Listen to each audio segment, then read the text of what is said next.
Just when we thought our relationship with China couldn't get any worse, last week Beijing delivered us another punch. A list of 14 grievances it has with Australia, polished off with an almighty threat. If you make an enemy of China, China will be the enemy. When you add to that belligerence the upheaval of a new administration in Washington, we're facing a dangerous new world order, and the Pacific is especially vulnerable. McMaster is a highly respected military man and former US National Security Advisor who has a very grim warning. Australia, he reckons, has a battle on its hands. How about Trump? How about Trump? He's over here.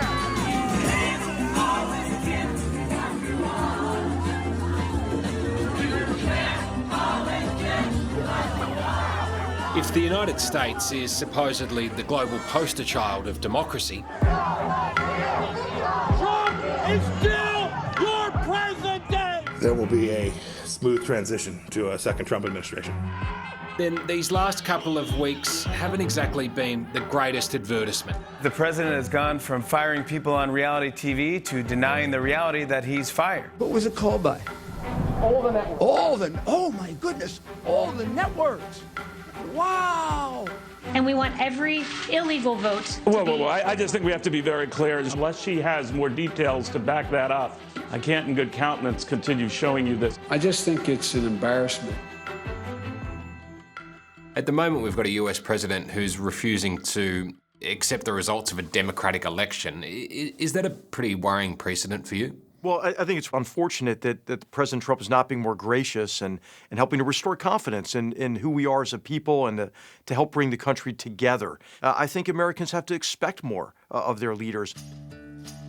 When it comes to leadership, there are few better credentialed than retired US Army Lieutenant General Herbert Raymond McMaster. I wanted to announce that General H.R. McMaster will become the National Security Advisor. Given his impressive CV, including serving as a commander in both Iraq and Afghanistan, He's a man of tremendous talent and tremendous experience. the three-star soldier was handpicked by President Donald Trump to be America's National Security Advisor in 2017. I'd served in the military for 34 years at that point. You know, I'd gone to the extreme of avoiding partisan politics, but I know it's going to sound crazy from an Australian point of view, but I never even voted. H.R. McMaster has since had a say in so many decisions that shaped the world we live in today. Lauded as just about the sharpest military mind of our time, he now watches the shambolic fallout from the US presidential election. This is a fraud on the American public. This is an embarrassment to our country. Knowing the big winners are America's enemies. Great life, right? Yes. Young and beautiful youth.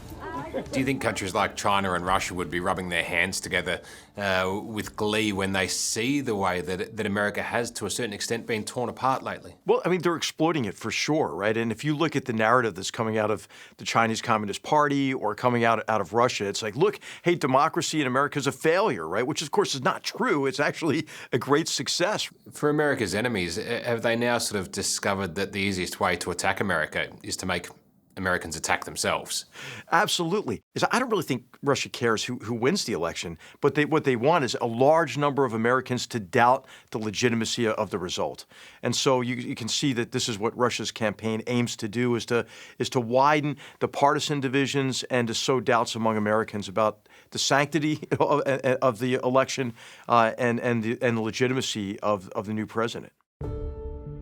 In his tumultuous 13 months as National Security Advisor, H.R. McMaster was by Donald Trump's side for countless big calls.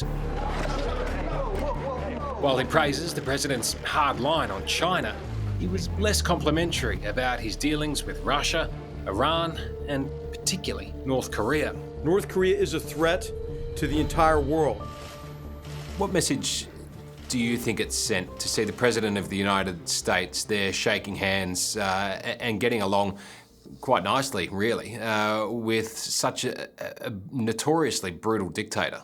Well, it's not a happy image, right? It's not a good image. So, Tom, I had mixed feelings about this. If it was just up to me, I would not have held the summit until the maximum pressure campaign really had more effect.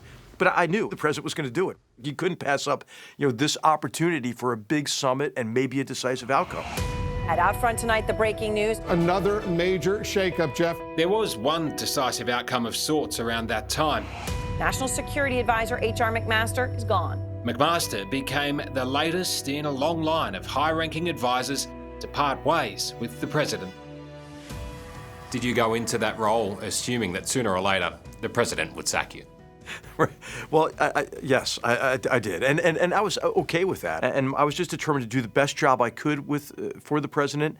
And when I was done, I was going to be done. I wasn't going to try to keep my job longer. You seem very at peace with how it finished now. But when you departed your role, the outgoing Secretary of State Rex Tillerson described President Trump as an effing moron, and you said he was a dope. Do you think they're both still accurate assessments? Hey, Tom, just to clarify, I never said that about President Trump. I mean, if I had said that, I was still on active duty. That would have been a court-martial offense, first of all. But I never would have said that. That was actually a false story planted by people who were trying to get me out of the White House at the time. McMaster believes President Trump's willingness to take on China is a template President-elect Biden should follow. Do you think the world's a better place or a worse place after the Trump administration? Well, it's mixed, Tom. I think that what President Trump did vis-a-vis China, for example, in terms of shifting away from this policy of cooperation and engagement under the flawed assumption that China would play by the rules and liberalize, to a position of strategic competition and a policy of strategic competition, I think that was immensely important. It was, I think, the most positive shift in U.S. foreign policy since the end of the Cold War, and it was long overdue. It sounds like you think China is the biggest threat to the West right now. It certainly is. It certainly is. But what should be very concerning for all of us is the foreign policy of the Chinese Communist Party and this really race to take center stage in the world and to create a new international order that is sympathetic to Chinese interests. And if China succeeds in these various forms of aggression, the world will be less free, less prosperous, and less safe. I think we have to maintain the competitive approach to China.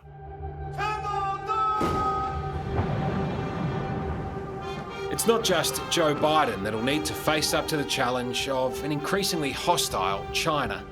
Australia is already in the thick of a diplomatic standoff with the regime in Beijing, particularly drawing its ire by leading the call for an investigation into the origins of COVID-19, a potential Chinese cover-up.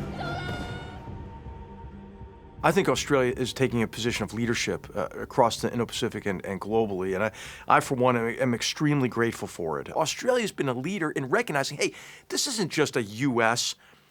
China problem. This is a free world Chinese Communist Party problem, and if we work together and if we enlist others in the cause of strengthening our democracies, of strengthening our free market economic systems, that's a net good for the world, and Australia is right at the center of that effort. What do you think China's dream relationship with Australia would be? It would be a servile relationship. It would be a relationship of dependence, one in which your leaders and your people would be afraid to criticize China lest they suffer the consequences. This is what they try to do, around the world, and we see them. We see that what they've done with certain countries across the Indo-Pacific. I mean, it sounds almost like modern-day imperialism. They want every country answerable back to the mainland. It is. It is modern-day imperialism, and it's a new form of colonialism because China is driven by the party's fear of losing its exclusive grip on power, and this is why we see the Chinese Communist Party almost in a race to perfect this Orwellian, technologically enabled surveillance police state internally. This is why we see over 1.5 million Uyghurs in concentration camps, and Xi Jinping boasting that he's going to put additions on those concentration camps and put even more people into them.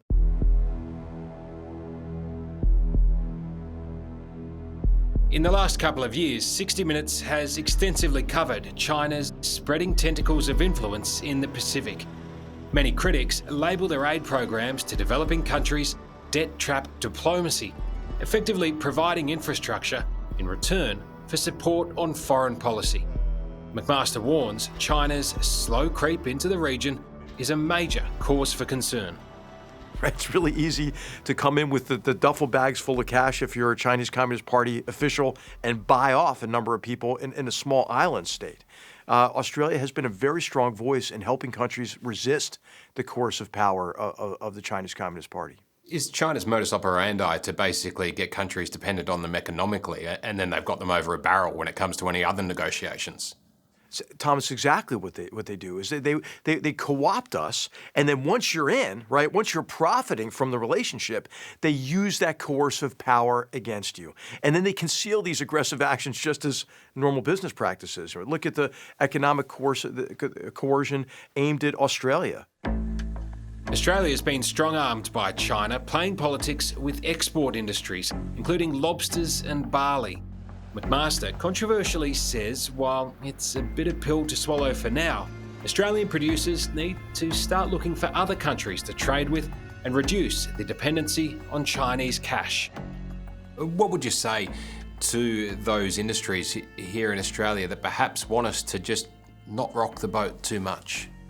I think it's an issue of education, of educating the Australian people, the American people, everyone about the threat to them and the threat to their children and grandchildren if the Chinese Communist Party succeeds. I think the long-term approach, though, is diversification of exports in such a way that we can confront the party without fearing this kind of retribution. H.R. McMaster has now written Battlegrounds, detailing the world he encountered during his time in the White House. And just as the winds of change are now sweeping through the Oval Office, so too is the landscape changing when it comes to world powers. And Australia is stuck right in the middle of it all. If you were co-opted to Australia to be our new national security advisor, what would your advice to Scott Morrison be for the coming years? I think Australia, I have nothing to say but keep doing what Australia's been doing. And I think really shown backbone in connection with resisting the party's coercive power. And I think the more countries that do that, their collective voices will be stronger, and it will be much more difficult for the Chinese Communist Party to intimidate them. Hello, I'm Liam Bartlett. Thanks for watching. To keep up with the latest from 60 Minutes Australia, make sure you subscribe to our channel. You can also download the 9Now app for full episodes and other exclusive 60 Minutes content.